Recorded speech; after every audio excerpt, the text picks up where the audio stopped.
Oil palm సాగు చేసిన రైతుల్ని ఆంధ్రప్రదేశ్లో పెదవేగిలోని ప్లాంట్ దారుణంగా నష్టాలకు గురిచేస్తోంది.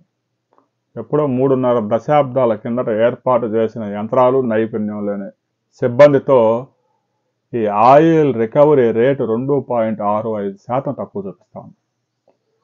చెరుకులో ఎలాగైతే రికవరీ ఉంటుందో పంచదారకి, అలాగనే ఆయిల్ ఫామ్లో కూడా రికవరీ రేటు ఆధారంగా రైతులకు ధర నిర్ణయిస్తూ ఉన్నారు.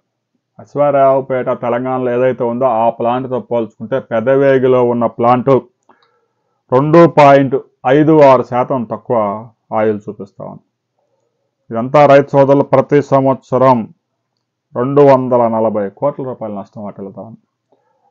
2400కి టన్ను తక్కువ ధర లభిస్తుంది. ఒక టన్నుకు 2400 రూపాయలు తక్కువ అంటే రైతులు ఎంత దారుణంగా నష్టపోతున్నారో మనం ఒకసారి ఆలోచించుకోవచ్చు.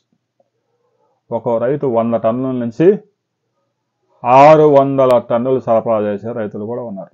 అంటే ఒక రైతుకే 2 లక్షల నుంచి 10 లక్షల రూపాయల నష్టం వాటిల్లుతా ఉంది. ఆ పురాతన యంత్రాలు మార్చాలి. ఆ రికవరీ రేటు అంత దారుణంగా ఉంది. ఆ ఆయిల్ అంతా వేస్ట్ చేసుకుంటూ ఉంటే రైతులకు తీవ్ర నష్టం జరుగుతూ ఉంటే చర్యలు తీసుకోవాల్సిన అధికారులు ఏం చేస్తూ ఉన్నారు? ప్రైవేట్ రంగంలో మరొక ఆయిల్ పామ్ కర్మాగారం కూడా నడుస్తుంది. ఆ పరిశ్రమ ఎలా నడుస్తుందో ఒకసారి పరిశీలించండి. రుచి కంపెనీ ఆధ్వర్యంలో ఒక ప్రైవేట్ కర్మాగారం నడుస్తూ ఉంది. రైతు సోదరులు ఇప్పటికైనా రాష్ట్ర కేంద్ర ప్రభుత్వాల మీద ఒత్తిడి తీసుకురండి. ఆయిల్ రికవరీ రేటుని పరిశీలించే విషయంలో రాష్ట్ర ప్రభుత్వం కనుక కీలక నిర్ణయం తీసుకోకపోతే, అలాంటి పాడుబడిన పరిశ్రమలు కనుక పునరుద్ధరించకపోతే రైతులు తీవ్రంగా నష్టపోయే ప్రమాదం ఉంది.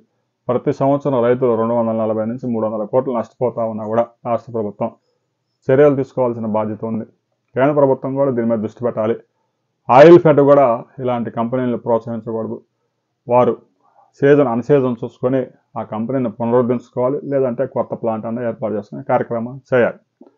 ఆయిల్ పామ్ రికవరీ మీకు ఎంత వస్తా ఉంది ఆంధ్రప్రదేశ్ రైతులు కామెంట్ చేయండి.